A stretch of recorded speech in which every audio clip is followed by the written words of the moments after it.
मेरे प्यारे देशवासियों মোৰ প্ৰিয় দেশবাসী নমস্কাৰ আপোনালোক সকলোৱে লকডাউনৰ এই সময়ত মন কি বাত শুনি আছে এই মন কি বাতৰ বাবে অহা আপোনালোকৰ পৰামৰ্শ ফোন কলৰ সংখ্যা আগতকৈও কেইবাজনো বাঢ়িছে বিভিন্ন বিষয়ক সাঙুৰি আপোনাৰ মনৰ কথা মোলৈ আহিছে এইবোৰ যাতে বেছিকৈ পঢ়িব পাৰো শুনিব পাৰো তাৰ বাবে মই বহুত চেষ্টা কৰিছো আপোনালোকৰ কথা বতৰাৰ পৰা বহু এনে বিষয়ৰ বিষয়ে জানিব পাৰিছো যিবোৰ তাৎক্ষণিকভাৱে মনোযোগ দিয়া নাযায় মোৰ মনে বিচাৰে যে যুদ্ধৰ সময়ত হৈ থকা এই মন কি বাতত তেনে কিছু বিষয়কে আপোনালোক সকলো দেশবাসীৰ সৈতে আলোচনা কৰো বন্ধুসকল ভাৰতবৰ্ষত কৰোনাৰ বিৰুদ্ধে হোৱা যুদ্ধ প্ৰকৃততে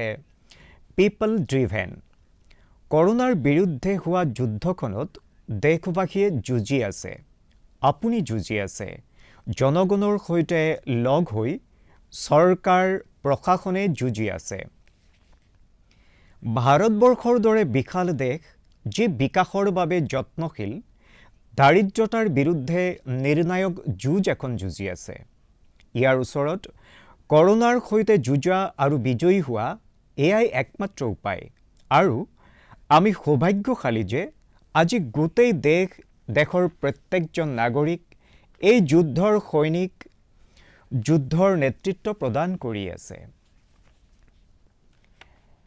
আপুনি যিফালেই নাচাওক কিয় আপোনাৰ অনুভৱ হ'ব যে ভাৰতৰ এই যুদ্ধ পিপল ড্ৰিভেন যেতিয়া সমগ্ৰ বিশ্বই এই মহামাৰীৰ সংকটৰ সৈতে যুঁজ দি আছে ভৱিষ্যতে যেতিয়া ইয়াৰ আলোচনা হ'ব ইয়াৰ কিটিপ কৌশলৰ বিষয়ে আলোচনা হ'ব মোৰ বিশ্বাস যে ভাৰতৰ এই পিপল ড্ৰিভেন যুদ্ধ ইয়াৰ বিষয়ে নিশ্চয়কৈ আলোচনা হ'ব সমগ্ৰ দেশতে চোক চুবুৰী ঠায়ে ঠায়ে আজি মানুহে ইজনে সিজনৰ সহায়ৰ বাবে আগবাঢ়ি আহিছে দুখীয়াসকলৰ বাবে খোৱাৰ ব্যৱস্থা কৰা ৰেচনৰ ব্যৱস্থা কৰা লকডাউনৰ নিয়ম পালন কৰা চিকিৎসালয়ৰ ব্যৱস্থা কৰা মেডিকেল ইকুইপমেণ্ট দেশতেই নিৰ্মাণ কৰা আজি গোটেই দেশখনৰ এটাই লক্ষ্য এটাই দিশ সকলো একেলগেই যাত্ৰা কৰি আছে হাততালি কাহি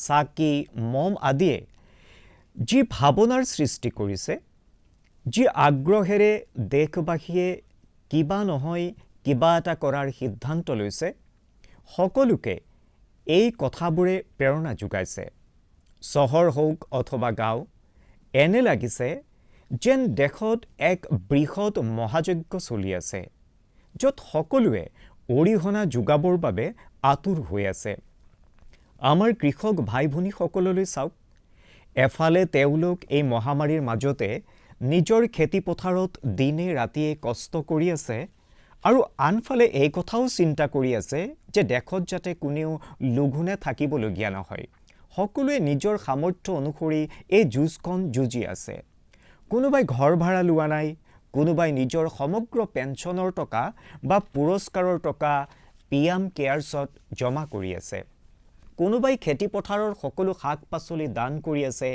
আৰু কোনোবাই প্ৰতিদিনেই দুখীয়া লোকক বিনামূলীয়াকৈ আহাৰ যোগান ধৰিছে কোনোবাই মাস্ক বনাই আছে আকৌ আমাৰ মজদুৰ ভাই ভনীসকলে কোৱাৰেণ্টাইনত থাকিও যিখন স্কুলত আছে তাতেই ৰং দিয়াৰ কাম কৰি আছে বন্ধুসকল অন্যৰ সহায়ৰ বাবে আপোনাৰ ভিতৰত হৃদয়ৰ কোনোবা কোণত যি ইছাত বিচাত ভাৱ আছে নহয় সেয়াই কৰোনাৰ বিৰুদ্ধে ভাৰতৰ এই যুদ্ধখনক শক্তি দি আছে সেয়াই এই যুদ্ধখনক প্ৰকৃতাৰ্থত পিপল ড্ৰিভেন কৰি আছে আৰু আমি দেখিছোঁ যে বিগত কিছু বৰ্ষত আমাৰ দেশত এই মানসিকতা ক্ৰমান্বয়ে শক্তিশালী ৰূপত গঢ় লৈ উঠিছে কোটি কোটি লোকে গেছ সাবসিডি এৰাৰ ক্ষেত্ৰতেই হওক কেইবা লাখ জ্যেষ্ঠ নাগৰিকে ৰেলৱে সাবসিডি এৰাৰ ক্ষেত্ৰতেই হওক স্বচ্ছ ভাৰত অভিযানৰ নেতৃত্ব দিয়াতেই হওক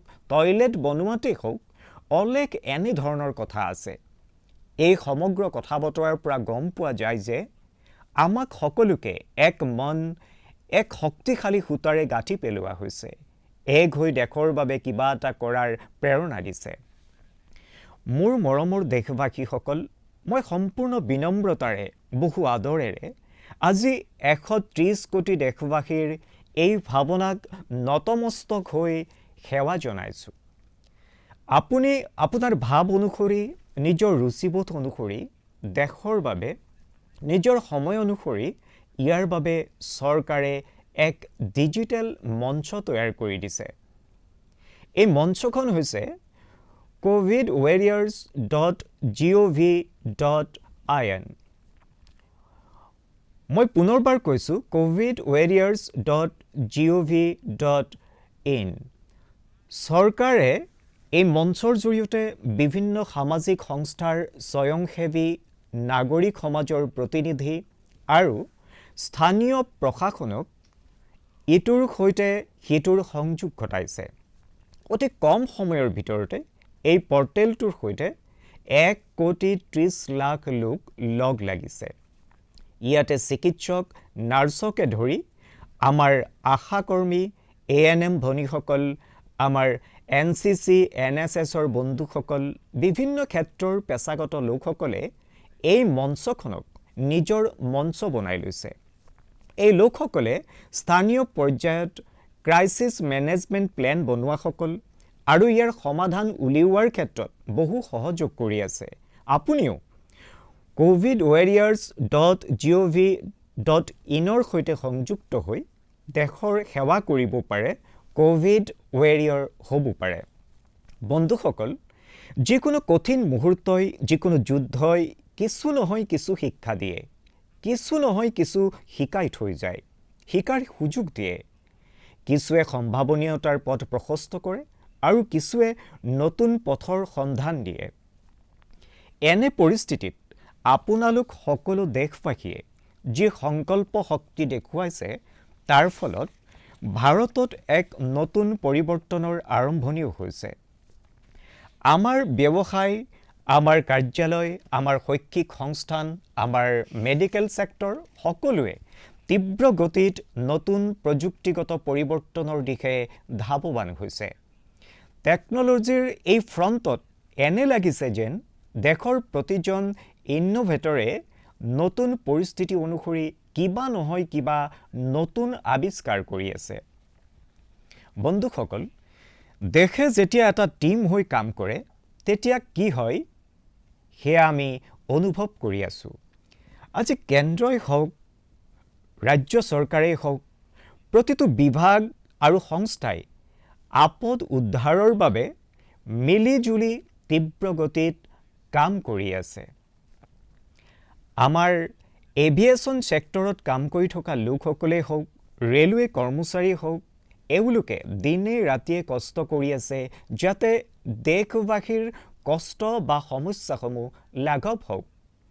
আপোনাসৱৰ ভিতৰত হয়তো বহু লোকে এই কথা জানে যে দেশৰ বিভিন্ন প্ৰান্তত ঔষধ পঠিয়াই দিয়াৰ বাবে লাইফলাইন উড়ান নামৰ এক বিশেষ অভিযান চলি আছে। আমাৰ এই সহযোগীসকলে ইমান কম সময়ত দেশৰ ভিতৰতে 3 লাখ কিলোমিটাৰ বিমান যাত্ৰা কৰি আৰু 500 টনতকৈও অধিক চিকিৎসা সামগ্ৰী দেশৰ বিভিন্ন চুকত আপোনাৰ ওচৰলৈ পঠিয়াই দিছে। এইদৰে ৰেলৱেৰ বন্ধুসকলেও লকডাউনতো অহৰহ কষ্ট কৰি আছে যাতে দেশৰ সাধাৰণ নাগৰিকৰ প্ৰয়োজনীয় বয়বস্তু কমি নাযাওক। এই কামৰ জৰিয়তে ভাৰতীয় ৰেলৱে প্ৰায় 60টাতকৈও অধিক ৰেলপথেৰে 100তকৈও অধিক পাৰ্চেল ট্ৰেইন চলাই আছে। ঠিক তেনেদৰে ঔষধ যোগানৰ বাবে আমাৰ ডাক বিভাগৰ লোকসকলে গুৰুত্বপূৰ্ণ ভূমিকা পালন কৰি আছে। আমাৰ এই সহযোগীসকল প্ৰকৃতাৰ্থত কৰোনাৰ ৱেৰিয়ৰ। বন্ধুসকল, প্ৰধানমন্ত্ৰীৰ গৰীব কল্যাণ পেকেজ অনুসৰি দুখীয়া লোকসকলৰ একাউণ্টত চিধাই টকা দিয়া হৈ আছে। বৃদ্ধ পেঞ্চনো দিয়া হৈছে। দুখীয়াসকলক 3 মাহৰ বাবে বিনামূলীয়া গেছ চিলিণ্ডাৰ, ৰেচন আদিৰ দৰে সুবিধাও দিয়া হৈছে। এই সকলো কামৰ বাবে চৰকাৰৰ বিভিন্ন বিভাগৰ লোকসকল, বেংকিং ছেক্টৰৰ লোকসকল এটা টিমৰ দৰে দিনে ৰাতিয়ে কাম কৰি আছে। আৰু মই আমাৰ দেশৰ ৰাজ্য চৰকাৰসমূহকো এই কথাৰ বাবেই প্ৰশংসা কৰোঁ যে তেওঁলোকে এই মহামাৰীৰ সৈতে যুঁজ দিবলৈ বহুত সক্ৰিয় ভূমিকা পালন কৰি আছে। স্থানীয় প্ৰশাসন আৰু ৰাজ্য চৰকাৰসমূহে যেনে দায়বদ্ধতা পালন কৰিছে সেয়া কৰোনাৰ বিৰুদ্ধে চলা যুঁজখনত সঁচাকৈয়ে বহু গুৰুত্বপূৰ্ণ। তেওঁলোকৰ এই পৰিশ্ৰম সঁচাকৈয়ে প্ৰশংসনীয়। মোৰ মৰমৰ দেশবাসীসকল, স্বাস্থ্য সেৱাৰ সৈতে জড়িত সমগ্ৰ দেশৰ লোকসকলে অলপতে যি অধ্যাদেশ অনা হৈছে তাৰ ওপৰত সন্তুষ্টি প্ৰকাশ কৰিছে। এই অধ্যাদেশত কৰোনা ৱাৰিয়াৰ্ছৰ সৈতে হিংসা, উৎপীড়ন আৰু তেওঁলোকক যিকোনো প্ৰকাৰে আঘাত দিয়াসকলৰ বিৰুদ্ধে সাংঘাতিক কঠোৰ আইনৰ ব্যৱস্থা কৰা হৈছে। আমাৰ doctor, nurse, paramedical staff, community health worker আৰু এনে সকলো লোক যিয়ে দেশক কৰোনামুক্ত কৰিবলৈ দিনে ৰাতিয়ে যুঁজ দি আছে, তেওঁলোকৰ ৰক্ষাৰ বাবে এই পদক্ষেপ খুবেই জৰুৰী আছিল। মোৰ মৰমৰ দেশবাসী, আমি সকলোৱে অনুভৱ কৰিছোঁ যে মহামাৰীৰ বিৰুদ্ধে এই যুঁজৰ সময়ত আমি আমাৰ জীৱনক, সমাজক, আশে-পাশে ঘটি থকা ঘটনাসমূহক এক নতুন দৃষ্টিভংগীৰে চোৱাৰ সুযোগ পাইছোঁ। সমাজৰ দৃষ্টিভংগীৰ ক্ষেত্ৰতো ব্যাপক পৰিৱৰ্তন দেখা দিছে। আজি আমাৰ জীৱনৰ সৈতে জড়িত প্ৰত্যেকজন ব্যক্তিৰ গুৰুত্ব আমি বুজিব পাৰিছোঁ। আমাৰ ঘৰত কাম কৰা লোকেই হওক, আমাৰ প্ৰয়োজনবোৰ পূৰণ কৰাৰ বাবে কাম কৰা আমাৰ সাধাৰণ বনুৱাই হওক, ঘৰৰ কাষৰ দোকানখনত কাম কৰা লোকেই হওক, এই সকলোৰে কিমান ডাঙৰ ভূমিকা আছে আমি সেই কথা অনুভৱ কৰিছোঁ।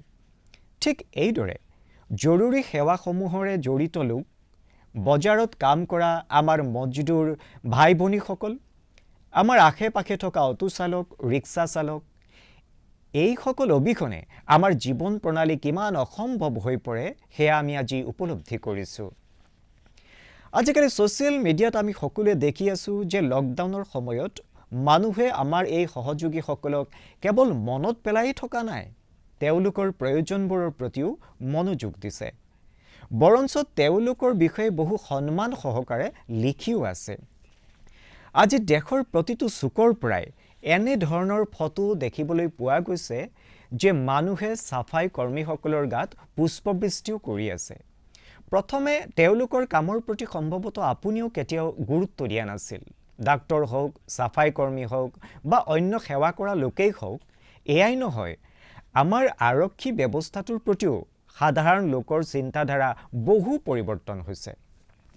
আগে আৰক্ষীৰ বিষয়ে ভবাৰ লগে লগেই নেতিবাচক চিন্তাৰ বাদে আমাৰ মনলৈ একো নাহিছিল। আমাৰ আৰক্ষী কৰ্মীসকলে আজি দুখীয়া লোকসকললৈ খাদ্যৰ যোগান ধৰি আছে, ঔষধ পঠিয়াই আছে। যিদৰে সকলো সহায়ৰ বাবে আৰক্ষী আগবাঢ়ি আহি আছে, ইয়াৰ ফলত এই ব্যৱস্থাটোৰ মানৱীয় আৰু সংবেদনশীল দিশটো আমাৰ সন্মুখত দেখা দি গৈছে। আমাৰ হৃদয়ক জোকাৰি গৈছে, আমাৰ মনত সাজ বহুৱাই গৈছে। এয়া এনে এক সুযোগ য'ত সাধাৰণ নাগৰিক আৰক্ষীৰ সৈতে ভাৱনাত্মকভাৱে সংযুক্ত হৈছে। আমাৰ আৰক্ষী কৰ্মীসকলে ইয়াক জনতাৰ সেৱাৰ এক সুযোগ বুলি গণ্য কৰিছে আৰু মোৰ বিশ্বাস যে এই ঘটনাবোৰৰ পৰা অহা দিনবোৰত বহু ইতিবাচক পৰিৱৰ্তন আহিব পাৰে আৰু আমি সকলোৱে এই ইতিবাচকতাক কেতিয়াও নেতিবাচক দৃষ্টিভংগীৰে চাব নালাগিব। বন্ধুসকল, আমি প্ৰায়ে শুনো প্ৰকৃতি, বিকৃতি আৰু সংস্কৃতি। এই শব্দবোৰক একেলগে যদি চাওঁ আৰু ইয়াৰ আঁৰত থকা ভাৱনাক উপলব্ধি কৰোঁ, তেনেহ'লে জীৱনটোক বুজি উঠাৰ ক্ষেত্ৰতো এক নতুন দুৱাৰ খোল খাই উঠিব।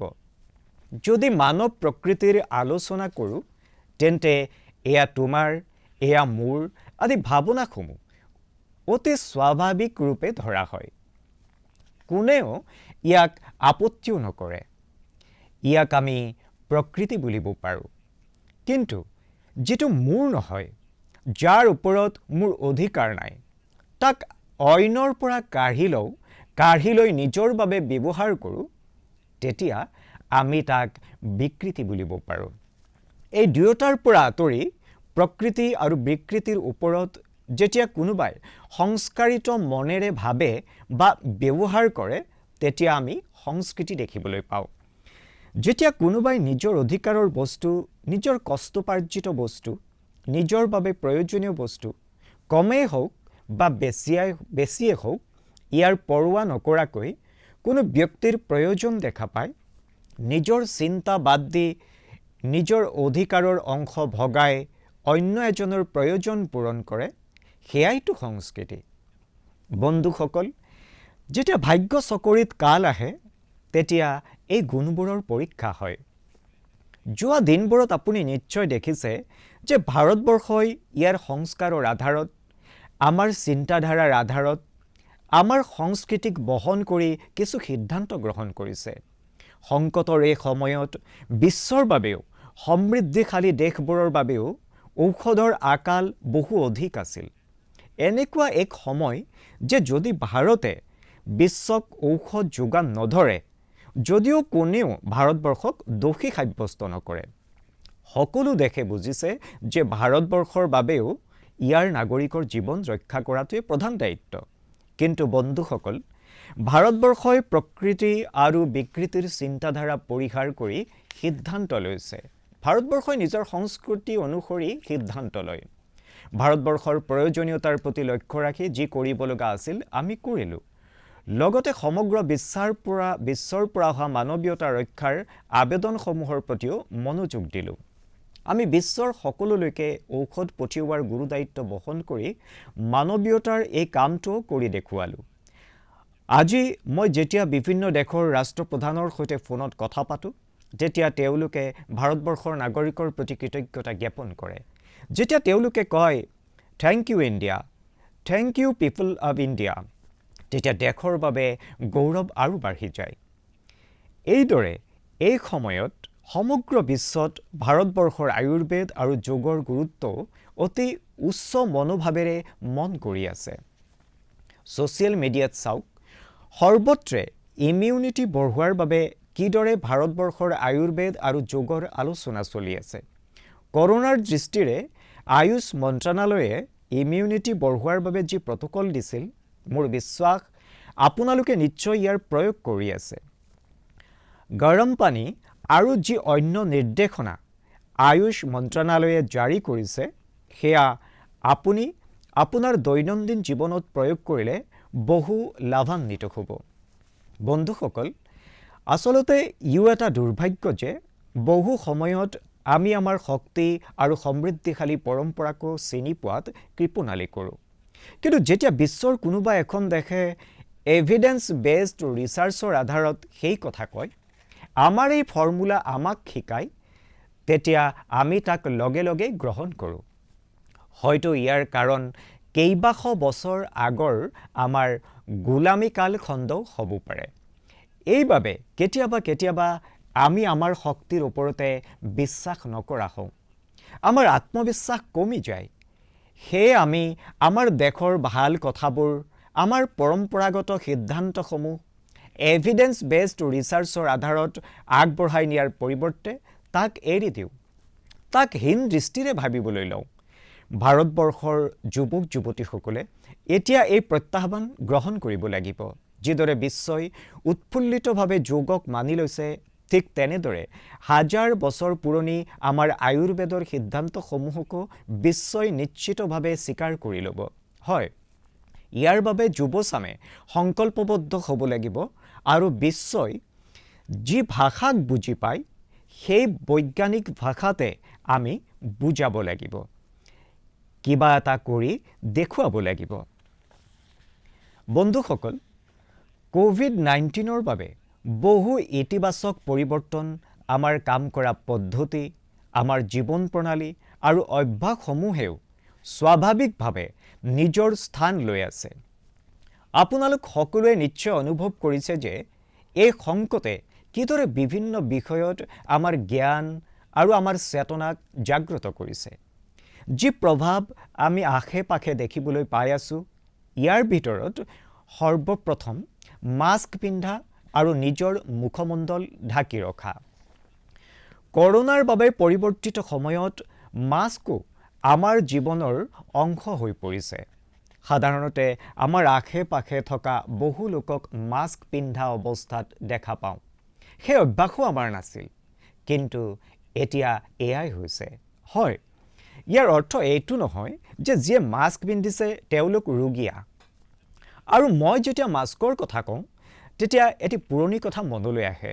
আপোনালোক সকলোৰে নিশ্চয় মনত আছে, এটা সময় আছিল আমাৰ দেশত বহু এনে অঞ্চল আছিল য'ত কোনো লোকক যেতিয়া ফল কিনা দেখা পোৱা যায়, আশে-পাশে থকা লোকে তেওঁক নিশ্চয় সুধিছিল, ঘৰত কোনোবা অসুখীয়া আছে নেকি? অৰ্থাৎ ফল মানে বেমাৰতহে খোৱা হয়, এনে এক ধাৰণা আছিল। সময় সলনি হ'ল আৰু ধাৰণাও সলনি হ'ল। ঠিক তেনেদৰে মাস্কক লৈও এতিয়া ধাৰণা সলনি হ'ব। আপুনি চাব, মাস্ক এতিয়া সভ্য সমাজৰ প্ৰতীক হৈ পৰিব। যদি বেমাৰৰ পৰা নিজক বচাব খোজে আৰু আনকো বচাব খোজে, তেন্তে আপুনি মাস্ক পিন্ধিব লাগিব। আৰু মোৰ সহজ পৰামৰ্শ হ'ল গামোচাৰে মুখখন ঢাকক। বন্ধুসকল, আমাৰ সমাজত আৰু এক বৃহৎ সজাগতা আহিছে, এয়ে যে এতিয়া সকলোৱে এই কথা উপলব্ধি কৰিছে যে ৰাজহুৱা স্থানত থু পেলোৱাৰ ফলত কি ক্ষতি হ'ব পাৰে। অ'ত ত'ত থু পেলোৱা বদভ্যাসৰ অংশ হৈ আছিল। ই স্বচ্ছতা আৰু স্বাস্থ্যৰ প্ৰতি ভয়ানক প্ৰত্যাহ্বান দি আহিছিল। এক প্ৰকাৰে চাবলৈ গ'লে আমি এই সমস্যাটোৰ বিষয়ে জানি আহিছিলোঁ যদিও এই সমস্যা সমাজৰ পৰা শেষ হৈ যোৱাৰ নামেই লোৱা নাছিল। এতিয়া সেই সময় সমাগত যে এই বদভ্যাসক সম্পূৰ্ণৰূপে নিৰ্মূল কৰি দিয়া যাওক। কথাতে কয় নহয়, বেটাৰ লেট দেন নেভাৰ। তেন্তে যদিও বা পলম হৈছিল, কিন্তু এতিয়া এই থু পেলোৱাৰ বদভ্যাস এৰিব লাগিব। এই কথাই য'ত বেছিক হাইজিনৰ স্তৰ বৃদ্ধি কৰিব, তাতেই কৰোনাৰ সংক্ৰমণ ৰোধ কৰাটো সহায়ক হ'ব। মোৰ প্ৰিয় দেশবাসী, এয়াই এক সংযোগেই যে আজি মই আপোনালোকৰ সৈতে মনৰ কথা পাতি থকা দিনটো অক্ষয় তৃতীয়াৰ পবিত্ৰ পৰ্বৰ দিন। বন্ধুসকল, ক্ষয়ৰ অৰ্থ হ'ল বিনাশ, কিন্তু যিটো কেতিয়াও নষ্ট নহয়, যি কেতিয়াও সমাপ্ত নহয়, সিয়েই অক্ষয়। আমাৰ ঘৰত আমি সকলোৱে প্ৰতি বছৰে এই পৰ্ব পালন কৰোঁ, কিন্তু এই বছৰটো আমাৰ বাবে এক বিশেষ মহত্ব আছে। আজিৰ এই কঠিন সময়ত ই এনে এটা দিন যিয়ে আমাক সোঁৱৰাই দিয়ে যে আমাৰ আত্মা, আমাৰ ভাৱনা অক্ষয়। এই দিনটোৱে আমাক মনত পেলাই দিয়ে যে যিমানেই কঠিন সমস্যাই আমাৰ পথ ৰুধিব, যিমানেই সংকট নাহক কিয়, যিমানেই ৰোগৰ সন্মুখীন নহওঁ কিয়, এইবোৰৰ সৈতে যুঁজিবলৈ মানৱীয় ভাৱনাবোৰ অক্ষয়। মান্যতা আছে যে এই দিনটোতে ভগৱান শ্ৰীকৃষ্ণ আৰু ভগৱান সূৰ্যদেৱৰ আশীৰ্বাদত পাণ্ডৱসকলে অক্ষয় পাত্ৰ পাইছিল। অক্ষয় পাত্ৰ অৰ্থাৎ এক এনে বাচন য'ত খাদ্য সামগ্ৰী কেতিয়াও সমাপ্ত নহয়। আমাৰ অন্নদাতা কৃষকসকলে সকলো পৰিস্থিতিতে দেশৰ বাবে, আমাৰ বাবে এই ভাৱনাৰেই পৰিশ্ৰম কৰে। এওঁলোকৰ পৰিশ্ৰমৰ ফলতে আজি আমি সকলোৰে বাবে, দুখীয়াৰ বাবে দেশত অক্ষয় অন্ন ভাণ্ডাৰ মজুত আছে। এই অক্ষয় তৃতীয়াত আমি আমাৰ পাৰিপাৰ্শ্বিকতা, বন, নদী আৰু সমগ্ৰ পৰিৱেশ তন্ত্ৰৰ সংৰক্ষণৰ বিষয়েও ভাবিব লাগিব, যিয়ে আমাৰ জীৱনত গুৰুত্বপূৰ্ণ ভূমিকা পালন কৰে। যদি আমি অক্ষয় হৈ থাকিব বিচাৰোঁ, তেন্তে এই কথা নিশ্চিত কৰিব লাগিব যে আমাৰ পৃথিৱীখন অক্ষয় হৈ থাকক। আপুনি জানেনে, অক্ষয় তৃতীয়াৰ এই পৰ্ব দান শক্তি অৰ্থাৎ পাৱাৰ অফ গিভিঙৰো এক সুযোগ। আমি হৃদয়ৰ ভাৱনাৰে যৎকিঞ্চিত দিওঁ যদিও বাস্তৱত ইয়াৰ গুৰুত্বহে অধিক। আমি কি দিছোঁ আৰু কিমান দিছোঁ সেয়া গুৰুত্বপূৰ্ণ নহয়। সংকটৰ এই মুহূৰ্তত আমাৰ যৎকিঞ্চিত প্ৰচেষ্টায়ো আমাৰ আশে-পাশে থকা বহু লোকৰ বাবে বহু ডাঙৰ সম্বল হ'ব পাৰে। বন্ধুসকল, জৈন পৰম্পৰা অনুসৰিও ই এক পবিত্ৰ দিন। কাৰণ প্ৰথমে তীৰ্থংকৰ ভগৱান ঋষভদেৱৰো জীৱনৰ ই এক মহত্বপূৰ্ণ দিন। এনে ক্ষেত্ৰত জৈন সমাজেও ইয়াক এক পৰ্বৰূপে পালন কৰে আৰু সেইবাবে ইয়াক বুজি পোৱাটো অতি সহজ যে কিয় এই দিনটোত মানুহে যিকোনো শুভ কামৰ আৰম্ভণি কৰিবলৈ বিচাৰে। যিহেতু আজি কিছু নতুন আৰম্ভ কৰাৰ দিন, তেন্তে এনে এটা কাম আমি সকলোৱে মিলি আমাৰ প্ৰচেষ্টাৰ বলত আমাৰ পৃথিৱীখনক অক্ষয় আৰু অবিনাশী কৰি তোলাৰ সংকল্প ল'ব নোৱাৰোনে? বন্ধুসকল, আজি ভগৱান বসৱেশ্বৰজীৰো জয়ন্তী। এয়া মোৰে সৌভাগ্য যে মোক ভগৱান বসৱেশ্বৰৰ স্মৃতিসমূহ আৰু তেওঁৰ বাৰ্তাৰ সৈতে বাৰে বাৰে সংযুক্ত হ'বলৈ শিকিবলৈ সুযোগ পাইছোঁ। দেশ আৰু বিশ্বত ভগৱান বসৱেশ্বৰৰ সকলো অনুগামীকে তেওঁৰ জয়ন্তী উপলক্ষে বহু বহু শুভকামনা জনালোঁ। বন্ধুসকল, ৰমজানৰো পবিত্ৰ মাহ আৰম্ভ হৈছে। যোৱাবাৰ যেতিয়া ৰমজান পালন কৰা হৈছিল তেতিয়া কোনেও ভবা নাছিল যে এইবাৰৰ ৰমজানত ইমান ডাঙৰ সমস্যাৰ মুখামুখি হ'বলগীয়াত পৰিব। কিন্তু এতিয়া যেতিয়া গোটেই বিশ্বতে সমস্যা আহি পৰিছে, তেতিয়া আমাৰ সন্মুখত এয়া এক সুযোগ হৈ পৰিছে যে এই ৰমজানক সংযম, সদ্ভাৱনা, সংবেদনশীলতা আৰু সেৱা মনোভাৱৰ প্ৰতীক হিচাপে গঢ়ি তোলোঁ। এইবাৰ আমি পূৰ্বতকৈ অধিক প্ৰাৰ্থনা কৰোঁ যাতে ঈদ অহাৰ আগেয়ে বিশ্বখন কৰোণামুক্ত হওক আৰু আমি আগৰ দৰে উৎসাহ আৰু উদ্দীপনাৰে ঈদ পালন কৰোঁ। মোৰ বিশ্বাস যে ৰমজানৰ এই দিনবোৰত স্থানীয় প্ৰশাসনৰ নিৰ্দেশনাবোৰ পালন কৰি কৰোনাৰ বিৰুদ্ধে চলি থকা এই যুঁজখনক আমি আৰু অধিক শক্তিশালী কৰি তুলিম। ৰাস্তাত, বজাৰত, ঘৰে চুবুৰীয়ে ফিজিকেল ডিষ্টেঞ্চিঙৰ নিয়ম পালন কৰাটো এতিয়া বহুত জৰুৰী। মই আজি সেই সকলো কমিউনিটি লিডাৰৰ প্ৰতি কৃতজ্ঞতা জ্ঞাপন কৰোঁ, যিসকলে 2 গজ দূৰত্বত আৰু ঘৰৰ পৰা বাহিৰলৈ নোযোৱাৰ বাবে মানুহক সজাগ কৰি আছে। সঁচাকৈয়ে কৰোনাই এইবাৰ ভাৰত সমন্বিতে বিশ্বতে উৎসৱ পাৰ্বণবোৰ পালন কৰাৰ ধৰণেই সলনি কৰি দিলে। এতিয়া কিছুদিন পূৰ্বে আমাৰ ইয়াতো বিহু, বৈশাখী, পুথণ্ডু, বিশু, উৰিয়া নৱবৰ্ষ আদি বিভিন্ন উৎসৱ আহিছিল। আমি দেখিবলৈ পালোঁ যে মানুহে কিদৰে ঘৰতে থাকি অনুষ্টুপীয়াকৈ আৰু সমাজৰ হিত চিন্তাৰে এই উৎসৱসমূহ পালন কৰিলে। সাধাৰণতে তেওঁলোকে এই উৎসৱসমূহ বন্ধু বান্ধৱ আৰু পৰিয়ালৰ সৈতে বহু উৎসাহ উদ্দীপনাৰে পালন কৰি আহিছিল। ঘৰৰ বাহিৰলৈ ওলাই আহি নিজৰ আনন্দ প্ৰকাশ কৰিছিল। কিন্তু এইবাৰ প্ৰতিজন লোকেই এই সংযম ৰক্ষা কৰিলে, লকডাউনৰ নিয়মসমূহ পালন কৰিলে। আমি দেখিবলৈ পালোঁ যে আমাৰ খ্ৰীষ্টধৰ্মী বন্ধুসকলেও ইষ্টাৰ ঘৰতেই পালন কৰিলে। নিজৰ সমাজ, নিজৰ দেশৰ প্ৰতি থকা দায়িত্ববোধ পালন কৰাটো আজি খুবেই জৰুৰী। তেতিয়াহে আমি কৰোনাৰ সংক্ৰমণক ৰোধিবলৈ সক্ষম হ'ব পাৰিম, কৰোনাৰ দৰে বিশ্বব্যাপী মহামাৰীক পৰাস্ত কৰিব পাৰিম। মোৰ প্ৰিয় দেশবাসী, এই বিশ্বব্যাপী মহামাৰীৰ সংকটৰ সময়ত আপোনাৰ পৰিয়ালৰ এক সদস্য হোৱাৰ বাবে আৰু আপোনাক হ'ব মোৰ পৰিয়ালৰ সদস্য হোৱাৰ বাবে কিছু ইংগিত দিয়া আৰু কিছু পৰামৰ্শ দিয়াটো মোৰ দায়িত্ব। মোৰ মৰমৰ দেশবাসীসকল, মই আপোনাক হ'বক আহ্বান জনাওঁ যে আমি যেন কেতিয়াও অতি আত্মবিশ্বাসী হৈ নপৰোঁ। আমি এনে ধাৰণালৈ নাথাকোঁ যে আমাৰ চহৰত, আমাৰ গাঁৱত, আমাৰ চুবুৰীত, আমাৰ কাৰ্যালয়ত এতিয়ালৈ কৰোনা আহি পোৱা নাই, সেয়ে এতিয়া আৰু নাহে। চাওক, এনে ভ্ৰান্তি মনত পুহি নাৰাখিব। বিশ্বৰ অভিজ্ঞতাই আমাক বহু কিছু কথা শিকাই গৈছে আৰু আমাৰ ইয়াত বাৰে বাৰে কৈ থকা যায় যে সাৱধানীৰ মৰণ নাই। মনত ৰাখিব, আমাৰ পূৰ্বপুৰুষসকলে আমাক এই সমগ্ৰ বিষয়ৰ ওপৰত খুব সুন্দৰভাৱে পথ প্ৰদৰ্শন কৰিছে।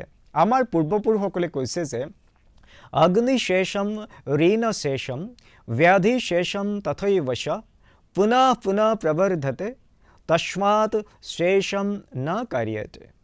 অৰ্থাৎ সহজভাৱে লৈ এৰি দিয়া জুই, ধাৰ আৰু বেমাৰ সুযোগ পালে পুনৰ বাঢ়ি ভয়ানক হৈ উঠে।